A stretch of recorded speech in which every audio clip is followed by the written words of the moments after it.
श्री महाभारत खिल भागे। बाणासुर की सेना का पलायन, भगवान शंकर का अपने गणों के साथ युद्ध के लिए आगमन, भगवान श्री कृष्ण और रुद्र का युद्ध तथा बाणासुर का युद्ध भूमि में पदार्पण।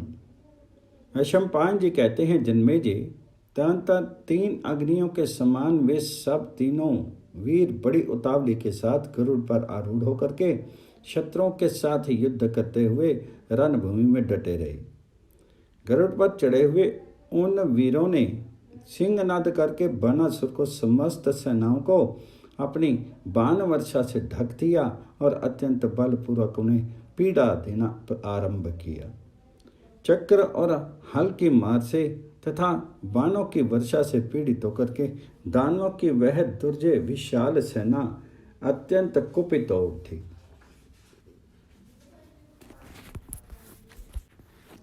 जैसे तिनकों के बोझ में आग लग जाए और सूखे ईंधन का सहारा पाकर के वह और भी बढ़ जाए, उसी प्रकार श्री कृष्ण के बाणों से जो अग्नि प्रकट हुई वह अत्यंत वृद्धि को प्राप्त होने लगी।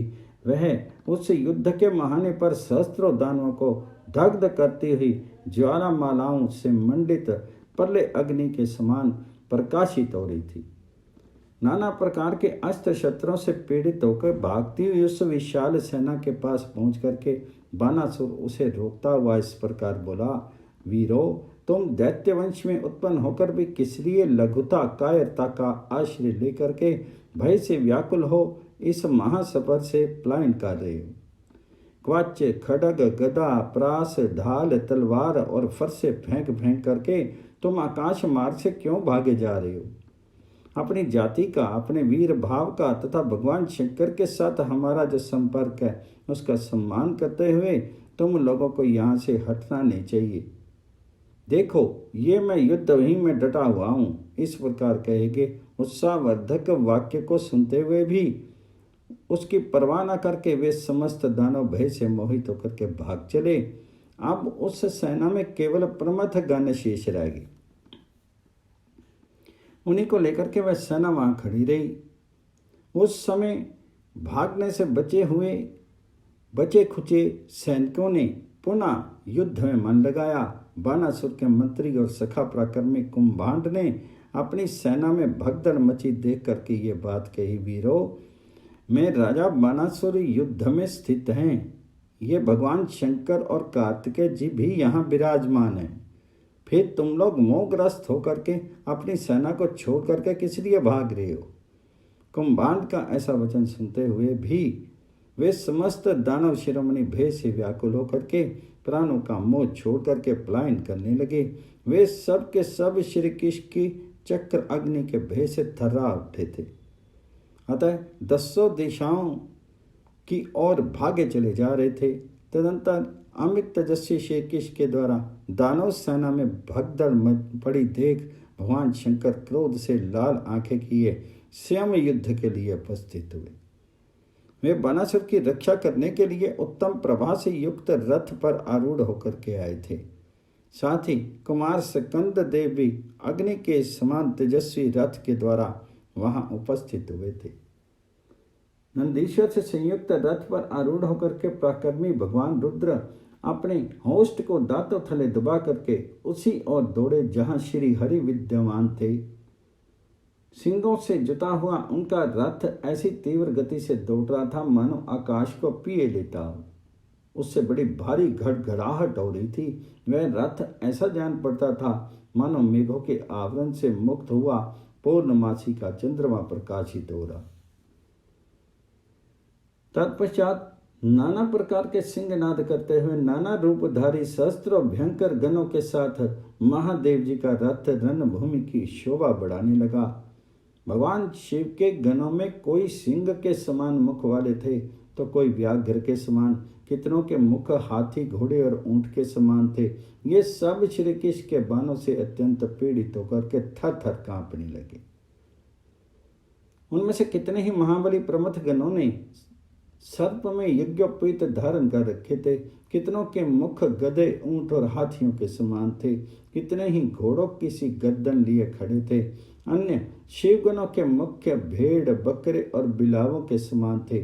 कितने ही चीर वस्त्र धारण किए हुए थे। कितनों के मस्तक पर शिखा शोभित हो रही थी। बहुतों ने जटाएं बढ़ा रखी थी और कितनों के सिर के बाल ऊपर की ओर उठे हुए थे। श्री कृष्ण के बाणों से घायल होकर के इन सब के पांव उखड़ गए। ये शंख एवं दुंदुभियों के शब्द सुनकर ही रणभूमि में गिर पड़ते थे। कितने ही शिव गुणों के मुख सौम्य थे। वे वहां दिव्य अस्त्र शस्त्रों से शोभित होते थे। उन्होंने भांति भांति के फूलों के मुकुट धारण किए थे और उनके आयुध भी अनेक प्रकार के थे। कितने ही गण, बौने और विकट आकार वाले थे। उन्होंने सिंहों और व्याघ्रों की खालों से अपने शीर को ढक रखा था। कितनों की दाढ़ें बहुत बड़ी थी और वे खून से भिगे हुए विशाल मुखों से युक्त थे। उन्हें बड़ी अधिक प्रिय थी। ये सब के सब बड़े बड़े शत्रुओं का मर्दन करने वाले महादेव जी को चारों ओर से घेर करके लीला पूर्वक संग्राम के लिए उत्सुक होकर के मुंह ऊपर किए खड़े थे। तदंतर अनायासी महान कर्म करने वाले रुद्रदेव के दिव्य रथ को देख करके गरुड़ पर बैठे हुए श्री कृष्ण भी भगवान रुद्र के साथ ही युद्ध करने के लिए गए। गरुड़ की पीठ पर बैठकर आते हुए यादव कुल के अग्रणी श्री हरि को क्रोध में भरे हुए भगवान शिव ने 100 नाराजों से घायल कर दिया। बिना क्लेश के ही बड़े बड़े कर्म करने वाले महादेव जी के द्वारा बाणों से पीड़ित किए जाने पर क्रोध में भरे हुए श्री हरि ने उत्तम पाजन्य अस्त्र हाथ में लिया।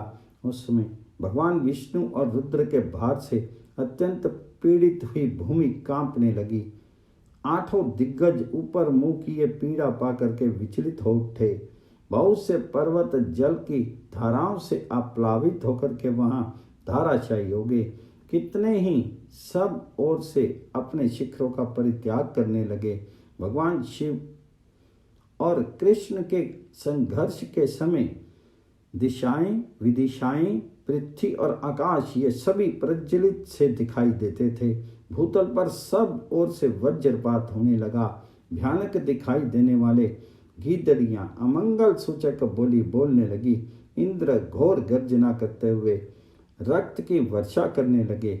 उल्का बानासुर की सेना के पुच्छ भाग को आवृत करके स्थित हुई थी।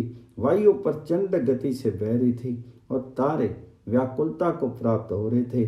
औषधियां निस्तेज हो गई और आकाशचारी प्राणी आकाश में विचरण नहीं करते थे।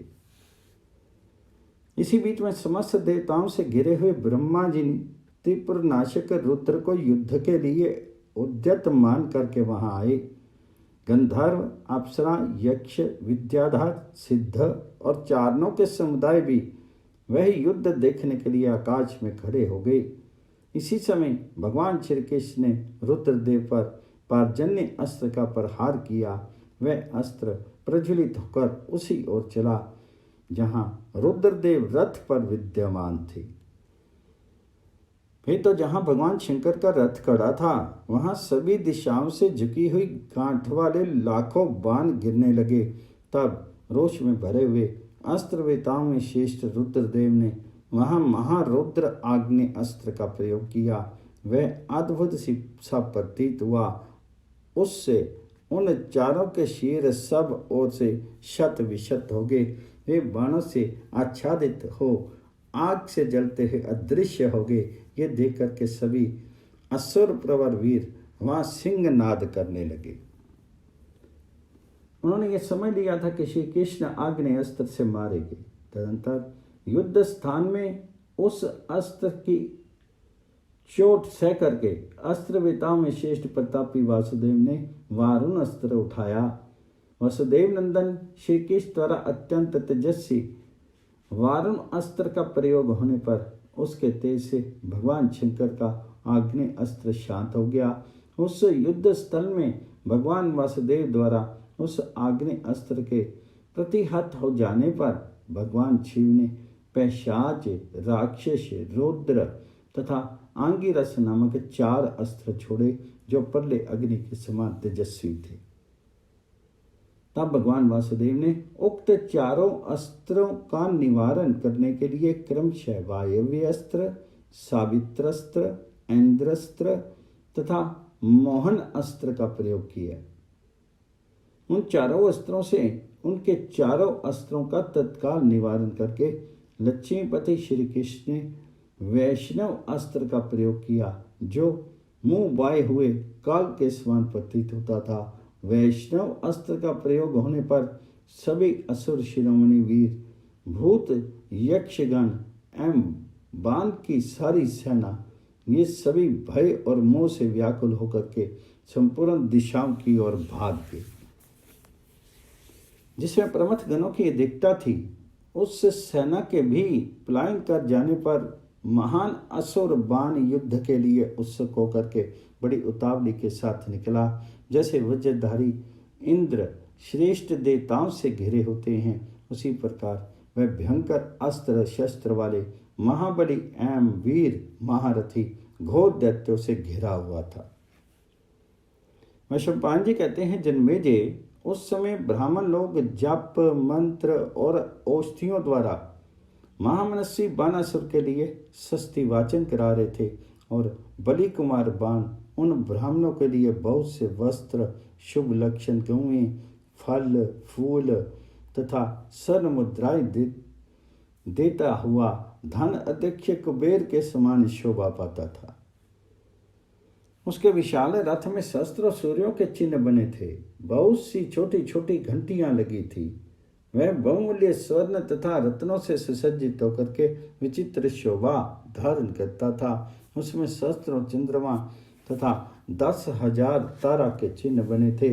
वह महान रथ अग्नि के समान प्रकाशित हो रहा था। दानव कुंभार ने उस रथ की रास अपने हाथ में ले रखी थी। उस पर विमान ध्वजा फहरा रही थी और उस पर बैठे हुए बाणासुर ने हाथ में धनुष ले रखा था। वह जब यदुपुंगव वीरों का संहार कर डालने के लिए उद्यत होकर के अत्यंत भयंकर रूप धारण किए हुए था, क्रोध में भरा था और वीर रथियों के समुदाय से घिरा हुआ था, वह दैत्य सागर उन यादव वीरों की ओर बढ़ चला। ठीक उसी तरह जैसे वायु के वेग से बड़ा हुआ उताल तरंगों से व्याप्त महासागर समस्त लोगों का विनाश करने के लिए अग्रसर हो रहा। लोगों के मन में त्रास उत्पन्न करने वाले शीरों के द्वारा भयंकर प्रतीत होने वाली बहुत सी सेनाएं उसके आगे आगे चल रही थी। राजन, विशाल रथों और उठे हुए धनुषों से युक्त वे सेनाएं पर्वत सहित वनों के समान प्रतीत होती थी। अत्यंत अद्भुत रूप वाला बाणासुर वह युद्ध देखने के लिए समुद्र के निकटवर्ती वास स्थान से निकल कर चला। इस प्रकार श्री महाभारत के खिल्लबाग हरिवंश के अंतर्गत विष्णु पर्व में भगवान रुद्र और श्री कृष्ण का युद्ध विषयक 124वां अध्याय पूर्ण हुआ। श्री महाभारत खिल्लबागे। श्री कृष्ण के जन्मवस्त्र से भगवान शंकर का जमभाई के वशीभूत होना, ब्रह्मा जी के द्वारा शिव जी को विष्णु के साथ उनकी एकता का स्मरण दिलाना तथा ब्रह्मा जी के पूछने पर मार्कंडेय जी का हरिहर की एकता स्थापित करते हुए महात्म्य सहित हरिहरात्मक स्तोत्र का वर्णन करना। वैशंपायन जी कहते हैं, जन्मेजय, वैष्णव अस्त्र का प्रयोग होने पर जब संपूर्ण जगत में अंधकार छा गया और भगवान शंकर उसके तेज से जलने से लगे, उस समय उस अस्त्र से आच्छादित होने के कारण न नंदी, न रथ, न रुद्रदेव ही दिखाई देते थे। तब रोष और बल से त्रिप्रांतकारी भगवान शिव का शीर दुगना दमक उठा। उन्होंने 4 फल वाला बाण अपने हाथ में लिया। वे भगवान त्रिलोचन उस बाण को धनुष पर रखकर छोड़ना ही चाहते थे कि सबके मन की बात जानने वाले महात्मा वासुदेव ने उनके मनोभाव को समझ लिया। फिर तो शीघ्रकारी महाबली पुरुषोत्तम श्री कृष्ण ने झिम्भन अस्त्र उठाया और उसके द्वारा महादेव जी को झिम्बा से अभिभूत कर दिया। इससे भगवान शिव शीघ्र ही धनुष और बाण लिए जंभाई लेने लगे। असुरों और राक्षसों पर विजय पाने वाले भगवान शिव को उस समय शुद्ध बुद्ध नहीं रही। धनुष और बाण सहित आत्म स्वरूप शिव को जंभाई के वशीभूत हुआ देख बल उन्मत्त बाणासुर बारंबार उन्हें युद्ध के लिए प्रेरित करने लगा। तब संपूर्ण भूतों के आत्मा महाबली भगवान श्री कृष्ण ने स्निग्ध गंभीर वाणी में सिंह नाद किया और जोर जोर से शंख बजाया।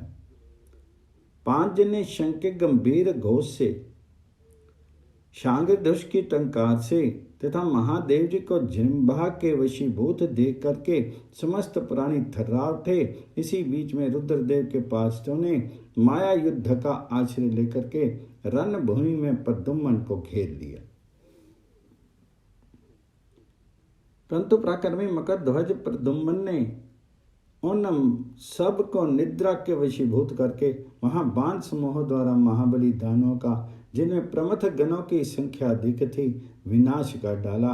तदंतर अनायास ही महान कर्म करने वाले तथा जिह्वा के वशीभूत हुए महादेव जी के मुख से एक आग की ज्वाला प्रकट हुई, जो संपूर्ण दिशाओं को दग्ध करती हुई सी प्रतीत होती थी। उस समय उन महात्माओं से पीड़ित हुई पृथ्वी देवी कांपती हुई विश्व श्रेष्ठा ब्रह्मा जी की शरण में गई। पृथ्वी बोली, देवादिदेव महाबाहो, मैं महान ओज अर्थात बल पराक्रम से पीड़ित हूं। भगवान श्री कृष्ण और महादेव जी के भार से आक्रांत होकर पुनः एकार्णव के जल में निमग्न हो जाऊंगी, ऐसा जान पड़ता है। पिता में मैं इस भार को अपने लिए असह्य मानती हूं। आप इस पर विचार कीजिए। देव, ऐसा कोई उपाय कीजिए जिससे मैं हल्की होकर के चराचर जगत को धारण कर सकूं। तब पिता में ब्रह्मा जी ने काश्यपी देवी अर्थात पृथ्वी से इस प्रकार कहा, तो 2 घड़ी तक किसी प्रकार अपने आप को रोके रहे, फिर शीघ्र ही हल्की हो जाएगी। तो वैशंपायन जी कहते हैं, जन्मेजय, तब भगवान ब्रह्मा ने रुद्रदेव से मिलकर के ये बात कही, आपकी सम्मति से ही तो बड़े बड़े असुरों का वध आरंभ किया गया है, फिर आप श्यामी असुर वृंद की रक्षा क्यों करते हैं? महाबाहो, श्री कृष्ण के साथ आपका युद्ध मुझे अच्छा नहीं लगता। आप श्री कृष्ण को समझ नहीं रहे हैं। आपका आत्मा ही श्री कृष्ण बन करके 2 रूपों में विभक्त हो गया है।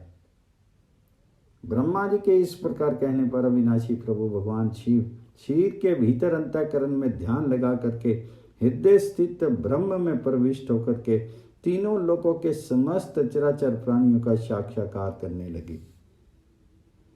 योग स्वरूप भगवान शंकर योग में प्रवेश करके समाधि लगा करके पहले के दिए हुए उन वरों का चिंतन करने लगे तथा द्वारका में जो कुछ कहा था उन सब बातों का बारंबार स्मरण करके उन्होंने ब्रह्मा जी को कोई उत्तर नहीं दिया।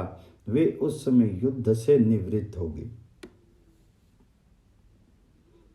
उन्होंने अपने आप को सच्चिदानंद स्वरूप श्री कृष्ण में पर ब्रह्म में स्थित देखा और अपने को एक अद्वितीय ब्रह्म स्वरूप योनि से प्रकट हुआ जाना।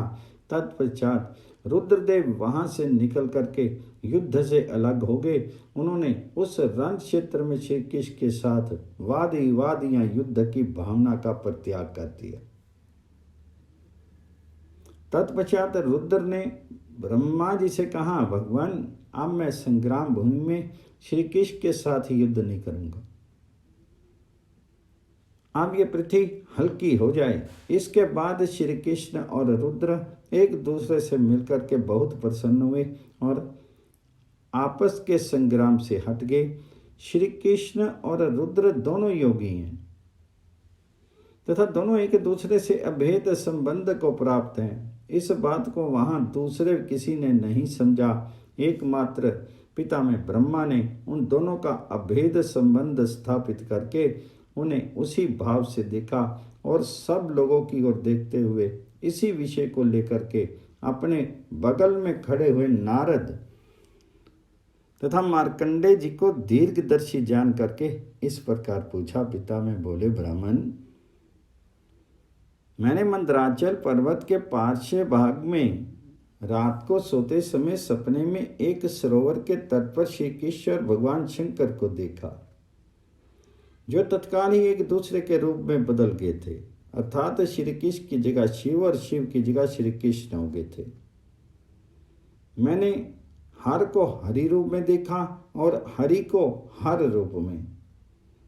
भगवान हर ने हाथों में शंख, चक्र और गदा ले रखी थी और उनके अंगों पर पीतांबर शोभा पा रहा था। उधर श्री हरि त्रिशूल और पट्टिश धारण किए बागांबर पहने हुए थे। भगवान शंकर गरुड़ पर बैठे थे और श्री हरि वृषभ वाहन होकर के अपनी ध्वजा में वृषभ का चिन्ह धारण किए थे। ब्राह्मण, उत्तम व्रत का पालन करने वाले महिषी, वह अद्भुत दृश्य देख करके मुझे महान विस्मय हुआ। भगवान, आप इसके रहस्य का यथार्थ रूप से विवेचन करें। तो मार्कंडेय जी बोले, विष्णु रूपधारी शिव और शिव रूपधारी विष्णु को नमस्कार है। मैं इन दोनों में कोई अंतर नहीं देखता। मेरे इस भाव से संतुष्ट होकर के वे दोनों मुझे कल्याण प्रदान करें। आदि, मध्य और अंत से रहित जो ये अविनाशी अक्षर ब्रह्म हैं, उसका स्वरूप हरिहरात्मक है। ब्राह्मण, मैं आपके समक्ष उसी हरिहरात्मक ब्रह्म का वर्णन करूंगा। जो विष्णु हैं वे ही रुद्र हैं और जो रुद्र हैं वे ही ब्रह्मा हैं। इनका मूल स्वरूप तो एक ही है, परंतु ये कार्य भेद से रुद्र, विष्णु और ब्रह्मा तीन देवता कहलाते हैं। ये सब के सब लोक श्रेष्ठा, वरदायक, जगन्नाथ, शंभु, अर्धनारीश्वर तथा तीव्र व्रत का आश्रय लेने वाले हैं। जैसे जल में डाला हुआ जल जल रूपी हो जाता है, उसी प्रकार रुद्र देव में प्रविष्ट हुए भगवान विष्णु रुद्रमय हो जाते हैं। जैसे अग्नि में प्रविष्ट हुई अग्नि अग्नि रूपी होती है, उसी प्रकार विष्णु में प्रविष्ट हुए रुद्रदेव विष्णु रूपी होते हैं। रुद्र को अग्नि स्वरूप जाने और भगवान विष्णु सोम स्वरूप माने गए हैं। इसलिए ये समस्त चराचर जगत अग्निशात्मक कहलाता है। ये हरि और हर ही समस्त चराचर जगत के कर्ता, संहारक, शुभकारक तथा प्रभावशाली महेश्वर है। ये नारायण और महेश्वर देव कर्ता और कारण के भी आदि कर्ता हैं तथा कर्ता और कारण से भी काम कराने वाले हैं। ये ही दोनों भूत, भविष्य और वर्तमान रूप हैं। ये ही जगत के पालक और ये ही इसकी सृष्टि करने वाले माने गए हैं। ये ब्रह्मा, विष्णु और शिव मेघ रूप से जल की वर्षा करते हैं, सूर्य रूप से प्रकाशित होते हैं और वायु रूप से सर्वत्र गतिशील होते हैं। यही सृष्टि करते हैं। पिता में ये मैंने आपसे परम गोह रहस्य का वर्णन किया है। जो प्रतिदिन इस स्तोत्र का पाठ करता है और जो इसे सुनता है, वह मनुष्य भगवान विष्णु और रुद्र की कृपा से परम पद को प्राप्त कर लेता है। मैं ब्रह्मा जी के साथ मिले हुए हरि और हर दोनों देवताओं की स्तुति करूंगा। वे ही दोनों परम देव हैं और ये ही जगत की सृष्टि तथा संहार के कारण हैं। रुद्र के परम देव विष्णु हैं और विष्णु के परम देव शिव हैं। एक ही परमेश्वर दो रूपों में व्यक्त होकर के सदा समस्त जगत में विचरते रहते हैं। भगवान शंकर के बिना विष्णु नहीं है और विष्णु के बिना शिव नहीं है। अतः वे दोनों रुद्र और विष्णु पूर्व काल से ही एकत्व को प्राप्त हैं। संयुक्त अथवा एक रूप होकर के विचरने वाले भगवान रुद्र एवं श्री कृष्ण को नमस्कार है। त्रिनेत्रधारी शिव को नमस्कार है। साथ ही द्विनेत्रधारी श्री कृष्ण को नमस्कार है। पिंगल नेत्र वाले शिव को नमस्कार है और प्रफुल्ल कमल के समान नेत्र वाले श्री कृष्ण को नमस्कार है। कुमार कार्तिक के पिता भगवान शिव को नमस्कार है। प्रद्युम्न के पिता भगवान श्री कृष्ण को नमस्कार है। शेष रूप से पृथ्वी को धारण करने वाले श्री हरि को प्रणाम है तथा सिर पर गंगा जी को धारण करने वाले शिव को नमस्कार है। मस्तक पर मोर पंख धारण करने वाले श्री कृष्ण को नमस्कार है। सर्पों का बाजूबंद धारण करने वाले शिव को नमस्कार है। वनमालाधारी श्री कृष्ण तथा कपाल मालाधारी शिव को प्रणाम है। हाथ में त्रिशूल धारण करने वाले श्री शिव को नमस्कार है। एक हाथ में सुदर्शन चक्र धारण करने वाले श्री हरि को नमस्कार है। सोने का दंड धारण करने वाले श्री हरि को और ब्रह्म दंडधारी शिव को नमस्कार है। वस्त्र की जगह व्याघ्र चरम धारण करने वाले शिव को प्रणाम है। पीताम्बरधारी श्री कृष्ण को नमस्कार है। लक्ष्मीपति श्री हरि को प्रणाम है और उमापति महादेव को नमस्कार है। खट्वांगधारी शिव को प्रणाम है और मूसलधारी बलभद्र स्वरूप श्री हरि को नमस्कार है। भस्म में अंगराग धारण करने वाले शिव को नमस्कार है तथा श्याम सुंदर शीरधारी श्री हरि को प्रणाम है। शमशानवासी हर और समुद्र निवासी हरि को बारंबार नमस्कार है। वृषभ वाहन हर और गरुड़ वाहन हरि को नमस्कार है। अनेक अवतार धारण करने वाले हरि और बहुत से रूप धारण करने वाले हर को नमस्कार है। प्रियंकल रुद्र और त्रैलोक्य रक्षक विष्णु को नमस्कार है। सौम्य रूपधारी श्री हरि और भैरव रूपधारी रुद्र देव को नमस्कार है। विरूप नेत्र वाले महादेव जी तथा सौम्य दृष्टि वाले श्री हरि को प्रणाम है। दक्ष का ध्वंस करने वाले रुद्र तथा बलि को बांधने वाले वामन रूपधारी श्री हरि को नमस्कार है। पर्वत निवासी शिव और समुद्रवासी विष्णु को नमस्कार है। देवद्रोहियों का नाश करने वाले श्री हरि को प्रणाम है। त्रिपुरासुर के विनाशक रुद्र देव को नमस्कार है। नरकासुर का विनाश करने वाले विष्णु को नमस्कार है और कामदेव के शीर को दग्ध कर डालने वाले भगवान शिव को नमस्कार है। अंधकासुर का नाश करने वाले रुद्र को नमस्कार है। कैटव का वध करने वाले विष्णु को नमस्कार है। शस्त्रों हाथों वाले विष्णु और असंख्य भुजाओं वाले शिव को नमस्कार है।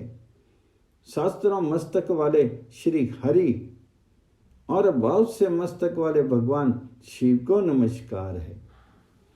जिनके उदर में यशोदा माता के द्वारा रस्सी बांधी गई उन दामोदर को नमस्कार है तथा कटी प्रदेश में मूंज की मेखला धारण करने वाले भगवान शिव को प्रणाम है। भगवान विष्णु आपको नमस्कार है। भगवान शिव आपको प्रणाम है।